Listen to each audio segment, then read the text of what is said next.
Hola, espero tengan o hayan tenido un buen día. Sin duda, The Last of Us nos ha dado uno de los zombies más memorables de la cultura pop, ya que cambia el clásico enfoque de la infección por un virus que escapa de algún laboratorio o el revivir de los muertos. Lo que hace es tomar un patógeno que realmente existe como son los hongos Cordyceps para darnos uno de los seres más aterradores e intrigantes de igual manera en todo el mundo de la ficción, y esto sin importar la fase en que se encuentren los infectados. Siguiendo con la temática de The Last of Us, trataré de explicar la infección y cada una de las fases, junto a sus cambios morfológicos más resaltantes. En el juego tenemos dos maneras principales de infectarse, una por la inhalación de esporas del hongo y otra por la inoculación producto de las mordidas de los infectados. Y por otro lado, en la reciente serie de HBO estrenada sobre el juego, también nos presentan dos formas de infección, la anteriormente nombrada las mordidas y la ingesta de productos contaminados por el hongo, como cereales, harina, trigo, etc. Y de paso también explicaré por qué considero que los infectados en realidad no durarían mucho en el exterior. La infección, independientemente del medio que utilice el hongo para entrar en el huésped, los síntomas se presentan desde un par de horas a alrededor de unas 48 horas después del contagio, lo cual condena a la víctima a un trágico final, a ser controlado por el hongo, y esto a su vez produce un infectado llamado runner o corredor.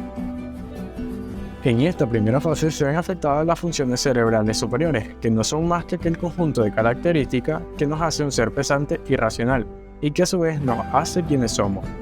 Por ejemplo, algunas de estas características son la vigilia y la alerta, la memoria, la atención, el lenguaje, y las que nos importan en este caso son el razonamiento, el juicio, la conducta y el ánimo. Esto produce que el infectado actúe de manera errática y con la posible estimulación de los centros de castigo hace que se sumen también conductas bastante violentas que lleva a que el infectado corra sin importarle lo que tenga enfrente, todo para tratar de morder y propagar el patógeno a más personas. En esta fase temprana de la infección no hay muchos cambios morfológicos evidentes, al menos en el aspecto físico de los infectados, más que cierta alopecia o pérdida de cabello, palidez, y también se presenta cierta dificultad para observar, ya que el hongo no necesita de este tejido y prescinde de él, aunque en la serie se puede observar ciertas hifas saliendo de la cavidad bucal de los mismos. Algo que me sorprendió bastante fue que el hongo pueda moverse de manera independiente del huésped.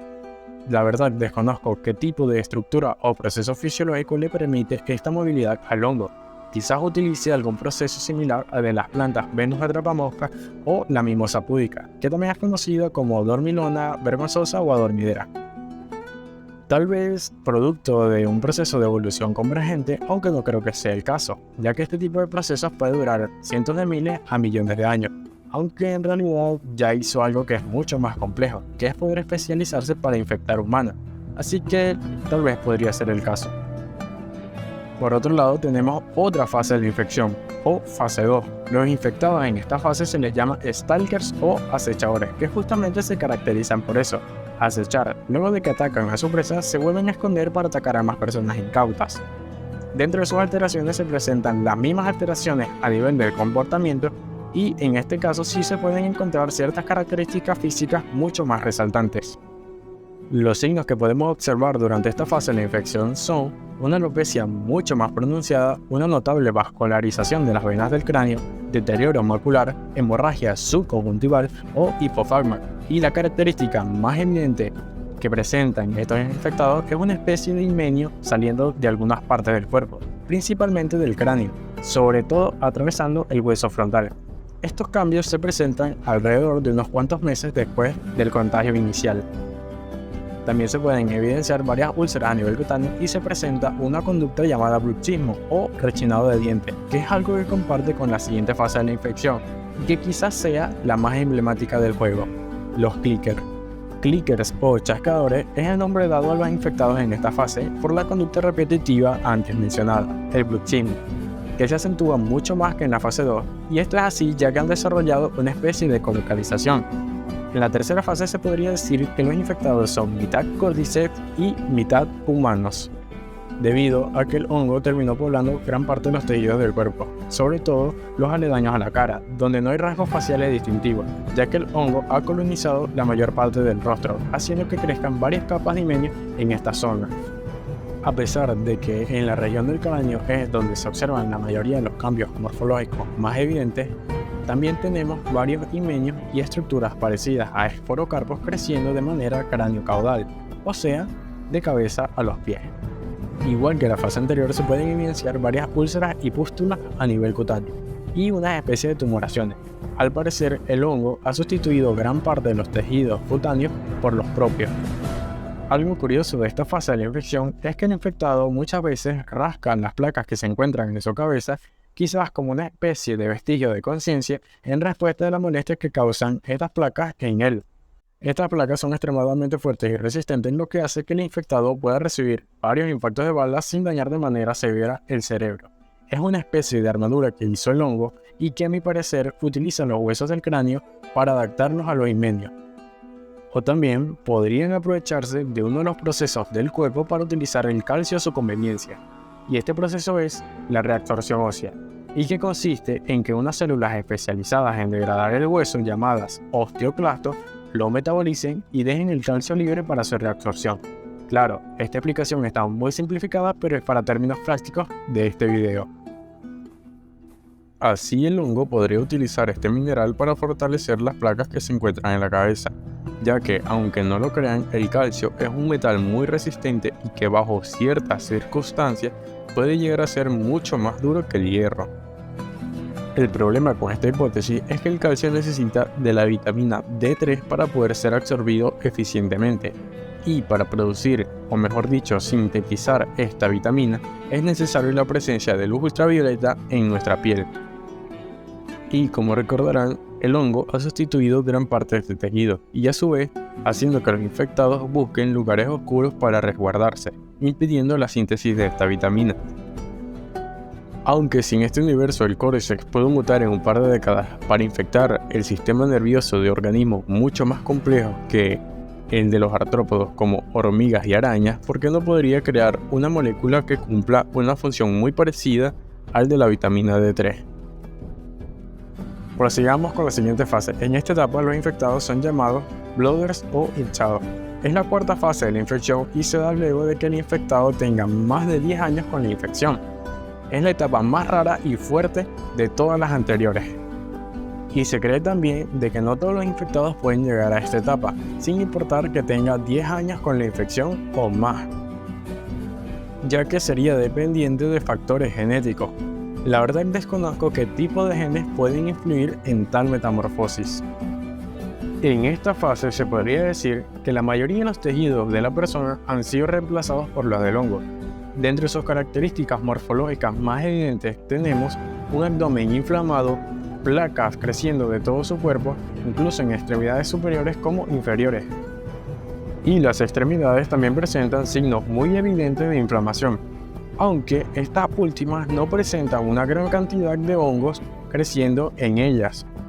Puede ser que la inflamación del cuerpo en general esté relacionada con dos procesos: la suma de placas sobre el tejido en diferentes regiones, sobre todo en la zona torácica, que para mí tiene todo el sentido, ya que así podría proteger varios órganos vitales para el infectado que son cruciales a la hora de la producción o almacenamiento de energía, como lo puede ser el hígado o el intestino. Ya que mantener un cuerpo así de grande y fuerte y que además sea así de funcional debe conllevar a un gran gasto energético.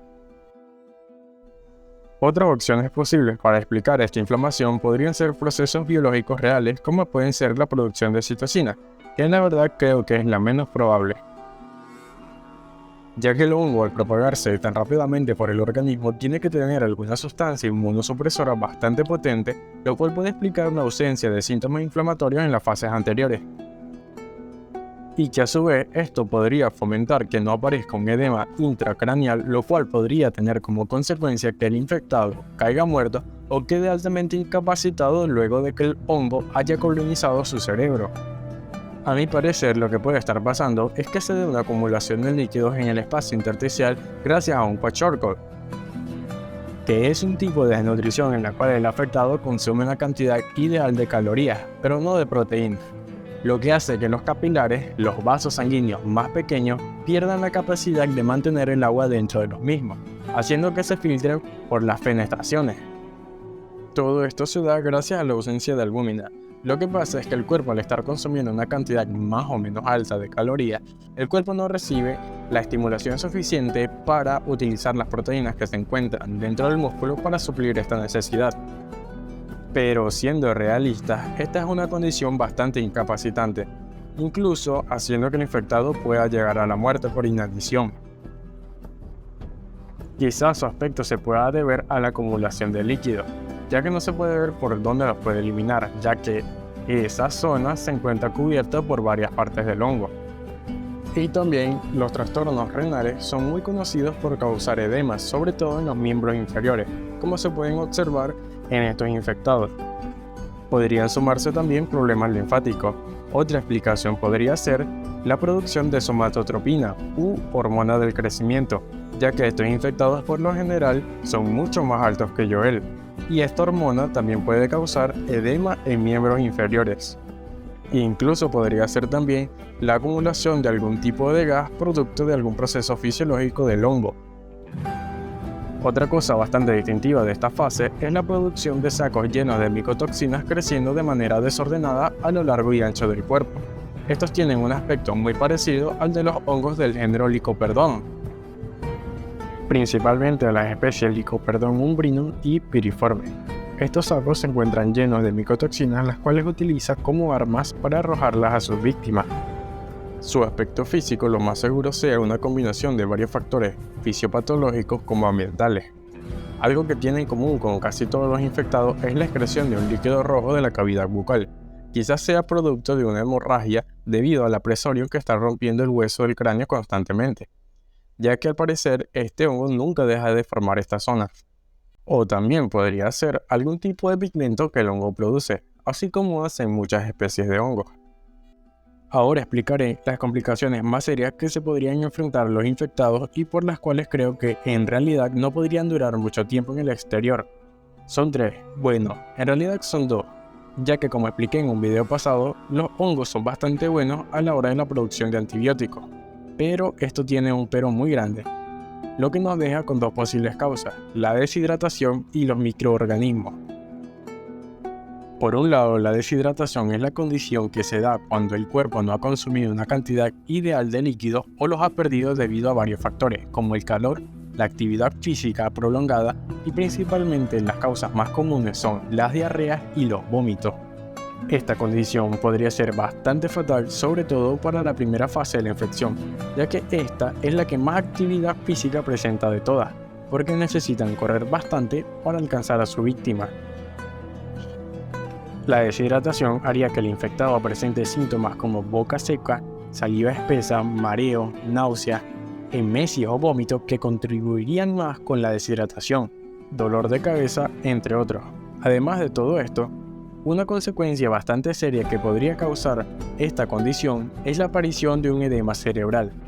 Esto se debe a que hay una disminución drástica del sodio, lo cual causa una alteración en el tamaño de la célula y produce efectos adversos en el funcionamiento de muchos órganos, y uno de los más afectados es el encéfalo.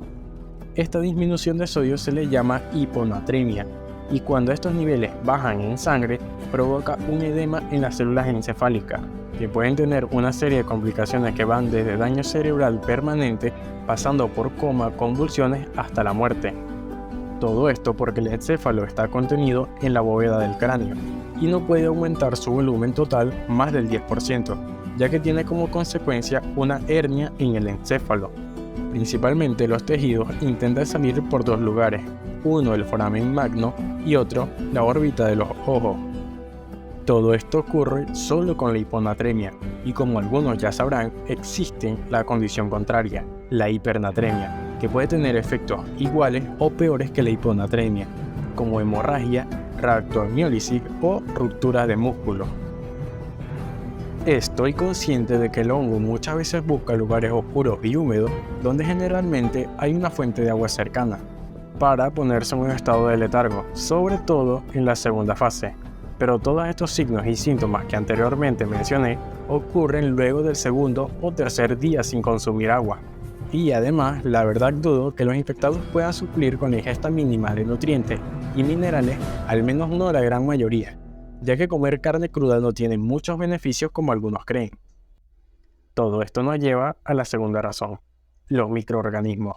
Claro, suponiendo que los zombies puedan comer y cazar como muestran en los videojuegos, y que también puedan digerir la carne sin ningún tipo de problema, el hongo tendría un par de grandes enemigos, como lo son los parásitos, virus e insectos, hasta bacterias, que al estar a la intemperie constantemente no tardarían en entrar al cuerpo. Pongamos por ejemplo animalitos muy pequeños, los mosquitos o zancudos, ya que estos pequeños animales son el que más peligro representa para el ser humano, ya que mueren más de 600.000 personas al año solo por ello. Este animal funge como el vector de enfermedades altamente letales como lo son el paludismo, dengue, zika, malaria, entre otras, siendo estas enfermedades altamente letales que sin el tratamiento o manejo necesario puede llevar a la muerte, que a pesar de todo también serían propensos a la hora de contraer infecciones bacterianas, que aunque he dicho muchas veces que los hongos son muy buenos a la hora de la producción de antibióticos, hay un problema con esto, que no todos los antibióticos funcionan con todas las bacterias, y no todos los antibióticos tienen la misma eficacia en todos los tejidos. Otra serie de microorganismos que pueden llegar a ser bastante peligrosos son los parásitos, tales como el Toxoplasma gondii, la Giardia lamblia y la Taenia solium. Incluso debería cuidarse de los priones, que no son más que proteínas mal plegadas, y son muy conocidas por causar enfermedades como la del ciervo zombie o el curo, denominadas encefalopatías espongiformes.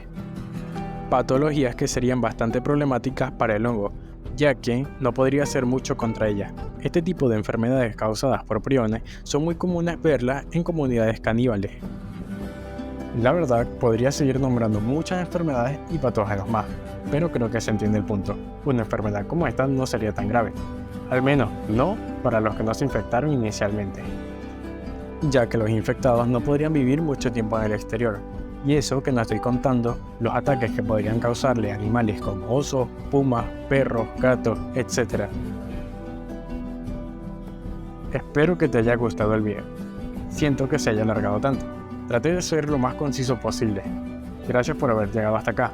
Y un agradecimiento especial al Dr. Luis Vescance por su ayuda. Te agradecería mucho si pudieras dejar un like, un comentario o compartieras el video. Sin duda, eso sería un gran apoyo, ya que estoy empezando.